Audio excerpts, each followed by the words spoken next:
Hello, Lynette here. Well, Emmanuel Macron came out today with a letter to the public, basically groveling, saying that he wants to make things better. How can I kiss the boo-boo and make it go away, kind of thing, to the French people. And I am astonished because he has, up until just a couple days ago, he was saying, they can all just rot for all I care. I'm not giving in to any of their demands, and, the heck with them. So this is an abrupt about face, and I think it's because the Yellow Vest people said that they were going to do a run on the bank, which was brilliant. Now this, of course, affects Macron more than possibly other people because he comes from the Rothschild banking empire. That was the field he was in. He has no political experience, and they funded him. They gave him this office. So if he upsets his masters, he's in trouble. And I just have to think that these two things are related, that the Rothschilds came to him and said, don't you screw with this. You fix this, because if they do a run on the bank and we have to close the banks, we're going to look like fools. And on top of which, it's going to hurt the EU, because the EU is, France gives billions of euros to the EU, and the EU is doing poorly financially right now anyway. So this could be a catastrophe of the highest order if the banks close down. Therefore, he had to fix it. So he says he wants to know what kind of, in this letter, he says, tell me what kind of taxes you think that we should have. What should we get rid of? What should we keep? How much should they be? And what politician's ever done that? He says, what do you want me to do about the environment? Because he signed the Paris Accord. Of course, he's part of that, which is a big scam.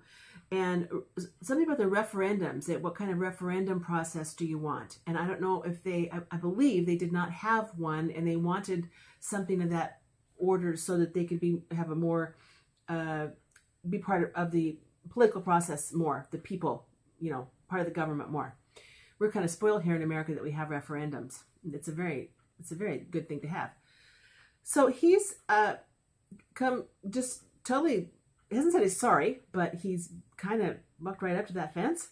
And we'll see. He's supposed to have a meeting with French people, some sort of a big thing up in Northwest France this week.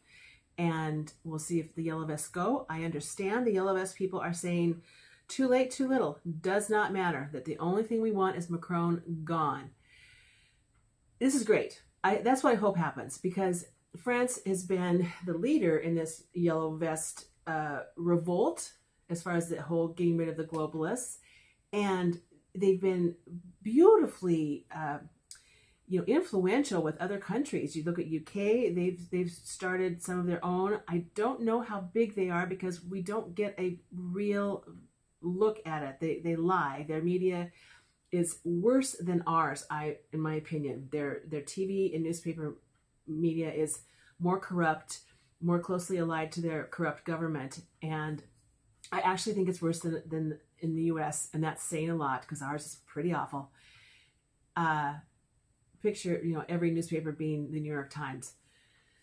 So, and every TV station is CNN and NBC. It's just as bad. So if they're telling us that there's not that many people at these protests, then we got to take that with a grain of salt and wonder how many people are there, because we saw in France that the media was reporting that the protests had gone way down. Oh, they were just hardly a trickle anymore, and they just weren't anything more than just mildly annoying. When in reality, by the last couple of weeks after the holidays, this last weekend, the 9th week, they had 80,000 protesters all across France. Well, that's pretty significant as far as I'm concerned. Whereas in Great Britain, one politician said this weekend that, there was just some people out there, and they were being really annoying, and they were passing out leaflets that were badly written. Like, grammar was important to this politician and how these things were written, which was hysterical. So hard to say how many people are there, but we've seen it go up to Canada too. They have their own horrible politician up there, Trudeau. He's just a moron, so awful. At least Macron is an evil genius. You can look at his face and you can see this smart guy there, which makes him all the more scary. Trudeau is just, he's kind of like a beagle. He's like a weird ugly, sloopy dog. You know, there's nothing on his face. When he speaks, it's like listening. Well, my cat can have better conversations, I'm sure. So let's give a good rah-rah to our Canadian brethren. I wish that we were closer to Canada. I wish that we had a better relationship with them. Americans are oddly uncaring about Canada. I don't know why that is. I don't know if Canadians care too much about Americans either. It's like we're right there. We're the same people, you know, from the same stock and the same religion and the same. We're just like the same, and yet there's just no love there. I don't understand that. I lived up in Toronto for a while. There's no love there. There's no love for Americans up there. Yeah, that's the way it goes, I guess, when you have close neighbors. But anywho, I think that we should be more enthusiastic. And of course, we don't talk about the fact that America hasn't started doing this yet. But I think if this wall thing takes any kind of a different turn, then I could see Americans doing it for the wall. Yellow vests, build the wall, you know, this sort of thing. Because one of the last polls showed that Americans, there's 70-some% of us believe that the wall was to some degree, no, that immigration was to some degree a problem. So, you know, that's a good number. It's there's a scale there, but to some degree we thought it was a problem.